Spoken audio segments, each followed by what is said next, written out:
தான் கொண்டு வந்த திட்டங்களை மண்ணில் புதைக்க முடியாது என எடப்பாடி பழனிசாமிக்கு முதல்வர் மு.க.ஸ்டாலின் சவால் விடுத்துள்ளார். செங்கல்பட்டு மாவட்டம் மறைமலை நகரில் நடைபெற்ற திமுக தேர்தல் பரப்புரை பொதுக்கூட்டத்தில் உரையாற்றிய அவர், wait and see Palaniswami, April 23 உங்களுக்கு தீர்ப்பு எழுதப்படும் என சூளுரைத்தார்.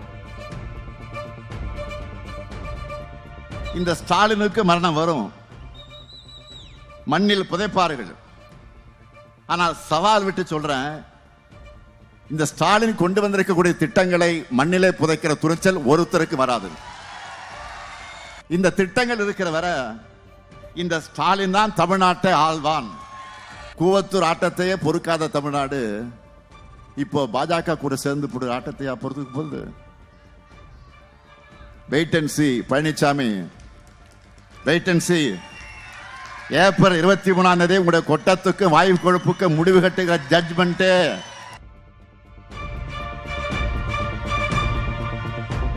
அதிமுக ஆட்சி அமைந்தவுடன் அம்மா உணவகங்கள் சிறப்பாக செயல்படும் என அதிமுக பொதுச் செயலர் எடப்பாடி கே. பழனிசாமி தெரிவித்துள்ளார்.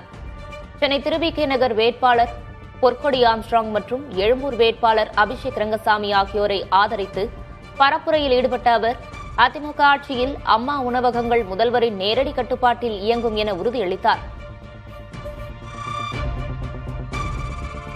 அம்மா உணவகத்தில் உணவு தயார் பண்ணி அவர் இல்லத்துக்கே சென்று உணவு கொடுத்த அரசாங்கம் அதிமுக அரசாங்கம். இன்றைக்கு அம்மா உணவகத்தை மூட்டி பல அம்மா உணவகத்தை மூடிட்டாங்க. இன்றைக்கு தரமான பொருள் கொடுப்பதில்லை, பணியாளர் குறைச்சிட்டாங்க. அதனால அம்மா உணவகம் முறையா செயல்படாத சூழ்நிலை. மீண்டும் அதிமுக ஆட்சி உங்கள் துணையோடு 100% அமையும்.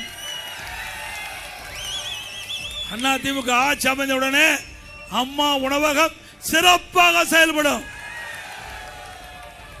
ருசியான உணவு அம்மா உணவகத்திலே வழங்கப்படும்.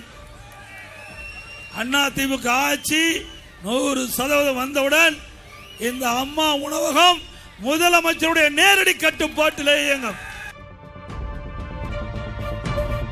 தமிழகத்தின் சட்ட ஒழுங்கு நிலையை கண்டு அதிருப்தி அடைந்த வாக்காளர்கள் அதிமுக தலைமையிலான தேசிய ஜனநாயக கூட்டணி ஆட்சி அமைய வேண்டும் என விரும்புவதாக பாஜக முன்னாள் மாநில தலைவர் கே. அண்ணாமலை தெரிவித்துள்ளார். பல்லடம் பகுதியில் அதிமுக வேட்பாளர் கே.பி. பரமசிவத்தை ஆதரித்து பரப்புரை மேற்கொண்ட அவர், மத்திய மாநில அரசுகள் இணைந்து தமிழகத்தை முன்னோக்கி கொண்டு செல்ல வேண்டும் என்று விருப்பம் தெரிவித்தார். 8000க்கும் மேற்பட்ட கொலைகள், 22,000க்கும் மேற்பட்ட பாலியல் வன்கொடுமை வழக்குகள், 39,000க்கும் மேற்பட்ட போக்சோ வழக்குகள் என தமிழகத்தில் சட்டம் ஒழுங்கு சீர்கெட்டிருப்பதாகவும் அண்ணாமலை சுட்டிக்காட்டினார்.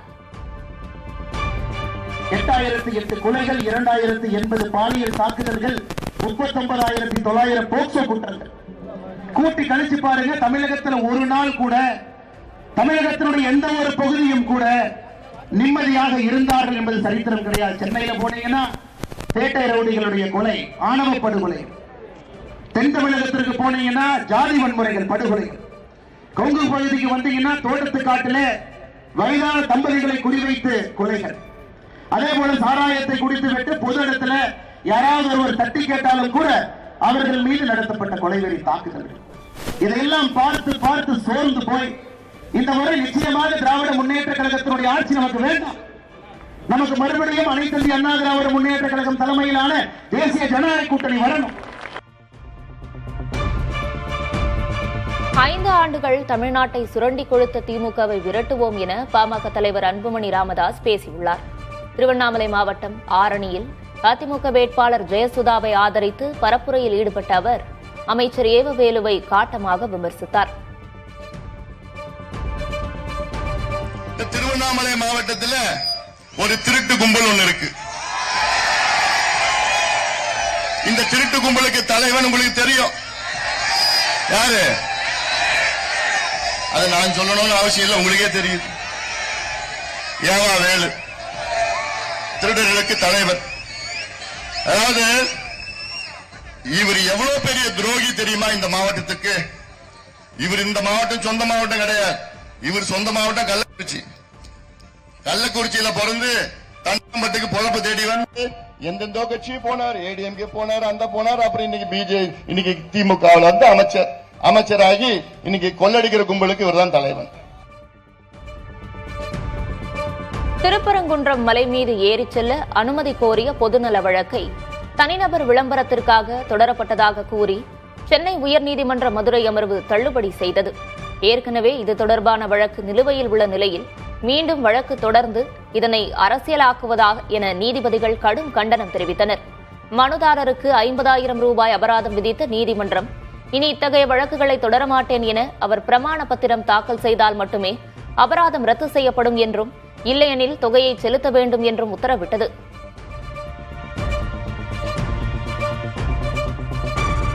ராமநாதபுரம் தொகுதி எம்பி நவாஸ்கனிக்கு எதிரான சொத்து குவிப்பு புகார் குறித்து விசாரணை மேற்கொண்ட சிபிஐ சென்னை உயர்நீதிமன்றத்தில் விசாரணை அறிக்கையை தாக்கல் செய்துள்ளது. தலைமை நீதிபதி எஸ்.ஏ. தர்மாதிகாரி, நீதிபதி ஜி. அருள்முருகன் அமர்வில் வழக்கு விசாரணைக்கு வந்தபோது வருமான வரித்துறை தரப்பில் எம்பி நவாஸ்கனியின் வருமான வரி கணக்கு குறித்த ஆவணங்களின் நகல்கள் சீல் வைக்கப்பட்ட உரையில் தாக்கல் செய்யப்பட்டது. அதேபோல சிபிஐ தரப்பிலும் விசாரணை அறிக்கை தாக்கல் செய்யப்பட்டது. வழக்கு ஆவணங்களை பதிவுத்துறையிடம் ஒப்படைக்க கூறிய நீதிபதிகள் மீண்டும் வழக்கு விசாரணைக்கு வரும்போது அவற்றை சமர்ப்பிக்க உத்தரவிட்டனர். விசாரணையை ஜூன் 15ஆம் தேதிக்கு தள்ளி வைத்தனர்.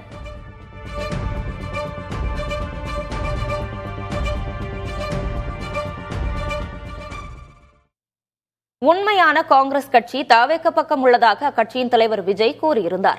அதற்கு பதிலடி கொடுத்துள்ள கர்நாடக துணை முதல்வர் டி.கே. சிவக்குமார், விஜய் ஒரு முதிர்ச்சியற்ற தலைவர் என்றும் இந்திய தேசிய காங்கிரஸ் திமுகவுடன் தான் இருப்பதாகவும் கூறியுள்ளார். இதனை வினை எதிர்வினை பகுதியில் பார்க்கலாம்.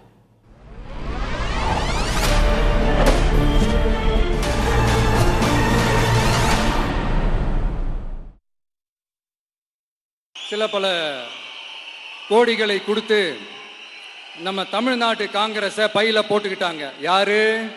ஸ்டாலின் சார். ஆனா உண்மையான காங்கிரஸ் யாரு பக்கம் நிக்குது? நம்ம பக்கம் நிக்குது. Mr. Vijay is an immature politician. He doesn't know maturity. I think he might have that TMC with him, that's all. Indian National Congress is not with him. He might have TMC with him. The Indian National Congress is with DMK.